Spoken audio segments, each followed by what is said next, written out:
What is good, YouTube? It's your boy Warstu here with a video on the future of the Justice League and the future of the Snyderverse. So as you know, I like to go over major rumors in the DC universe, the DC extended universe, the DC cinematic universe, anything and everything DC. So if this is the kind of content you want, make sure to subscribe to never miss any of the videos. Like the video to help the algorithm. Also check us out on Twitter, WarstuG. Also check us out on Instagram at Warstu. So there's a new rumor going around that actually isn't a new rumor. Now I can't validate if this person actually has heard anything or if they are industry insiders or have any acknowledgement, but there seems to be a few people talking about what this person said. So Scoot on Twitter had this to say: Hamada is worried about the merger and is trying to get a second Justice League greenlit to save his job before it happens. But David Slaskos is not allowing any decision to be made until post-merger. My bet's on Slaskos bringing Zack back to the fold. I don't know, but I see the irony unfolding. Now, this isn't hard to understand because when the Warner Discovery merger information came out, David Slaskos did say he's interested and his top priority is getting the talent back, the directors back, and the creativity back. So that all hints towards, you know, working with Christopher Nolan, working with Zack Snyder, potentially working with Warstu, and all that kind of good stuff. So this tweet doesn't really mean anything, but if you do look at everything that's happened thus far, there's been no new movies greenlit. There's been mediocre HBO Max Batgirl show and stuff like that, but there's been no $1 million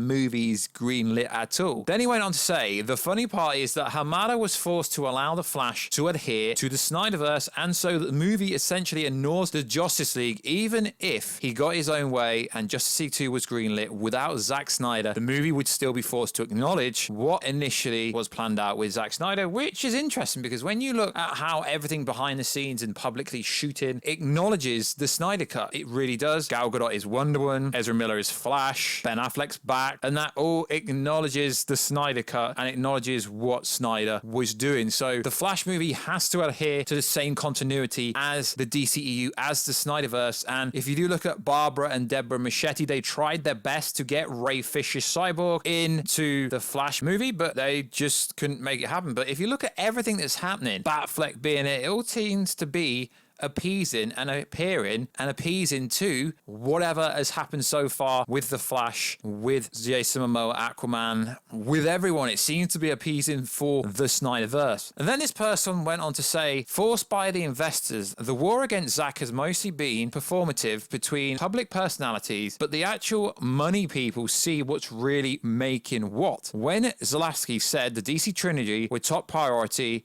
post-merger IP, that indicated where the money is heading. And that is completely true. It's always about the investors, who's making the money, and these personalities. Now, if you look at everything that's happened in public, it does look like Walter Hamada, Toby Emmerich, and Ann Cernoff have some kind of mandate to stamp down on the Snyder Cut to the point where the Zack Snyder Justice League movie came out on Blu-ray 4K, sold out everywhere, but the trailer was unlisted still, even though that money is physically going back to Warner Brothers because it's a Warner Bros. IP. It literally makes no sense. So I can't confirm or validate if what this guy is saying is true. But from everything I've heard previously in the past, it lines up with everything. He went on to say, enough to the point of forcing changes into the Flash so it fits closer to the Snyder Cut continuity. And like I say, if you look at everything we see, it is lining up with the Zack Snyder continuity. And then he went on to say, I thought that was something that came from Andy, Ben, and the VFX supervisors. Good to know. Then he responded, no, that's true, but they pushed even harder after the Snyder Cut. Now there's hella in and references to the Snyder Cut in there, and that is evident. You can't have Batfleck, can't have the Flash, you can't have all these characters, and you can't have all these references if it's not related to the Snyder Cut. As much as Walter Hamada, Toby Emmerich, and people like that want to boycott and want to say the Snyderverse never existed. So I believe whoever this person is, writer, director, channel, YouTuber, 300 subscribers on his YouTube channel, that's not really relevant. But whatever he's saying, it seems to be appeasing to everything that everyone has been saying and everything that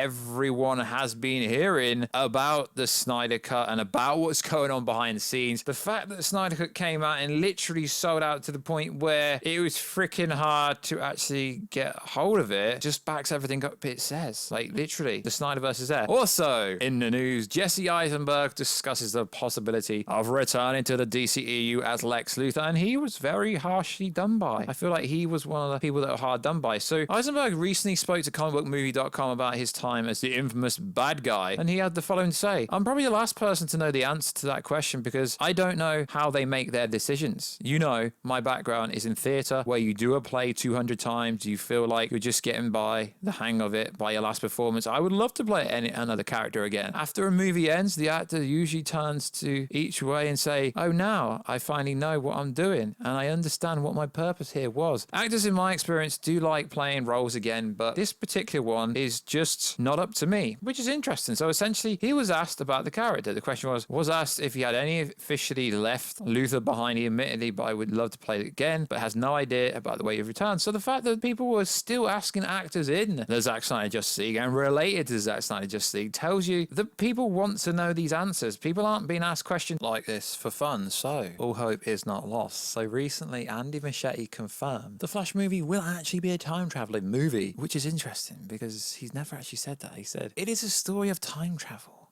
Flash travels back in time to save his mother. It is a spectacular movie, but it has big heart. Interesting. The Flash has a very special story. Not only that, a superhero movie with a heart and soul. Many have speculated that this movie is going to be a loose adaptation of Flashpoint story arc. Machete's recent comments absolutely seem to confirm thus partially, which is cool. But it's probably going to be a combination of Crisis on Infinite Earth meets Flashpoint. Now Barry Allen will apparently cross paths with Michael Keaton Batman, with the seasoned Dark Knight serving as a mentor to the younger Flash. And that's got people to believe that Ben Affleck's not actually going to be in it, even though we've literally seen Ben Affleck stunt double in the Batcycle driving around Scotland. So it's going to be interesting to see what the freaking hell is this movie. Some people seem to think the Flash movie is going to reset the whole of DCEU, but Andy Machete has literally said multiple times that everything that happened before will still exist post Flash movie. So that isn't the case at all. So Black Adam star makes The Rock sound like a blast. So recently in an interview, one of the stars of the Black Adam was asked a serious question from fans. The Rock was incredible. We had some good times.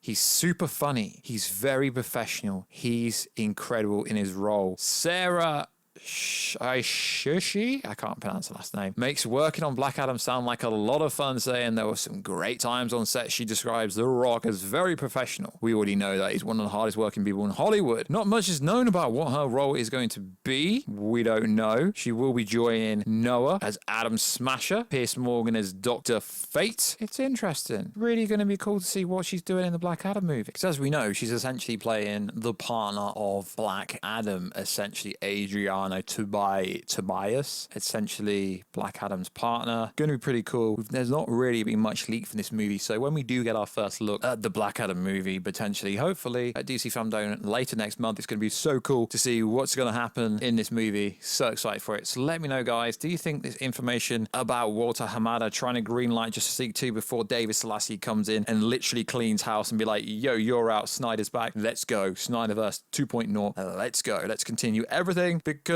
they haven't greenlit anything else, have they? They haven't greenlit any major little movies. I'm about major movies. Nothing's been greenlit. And it does look like the Snyderverse continuity is going to be going around the Flash movie into every property so far that they're working on. So like always, guys, check us out on Instagram at Warstu. Check us out on Twitter, Warstu G. And I will catch you in the next video very soon, guys. Catch you later.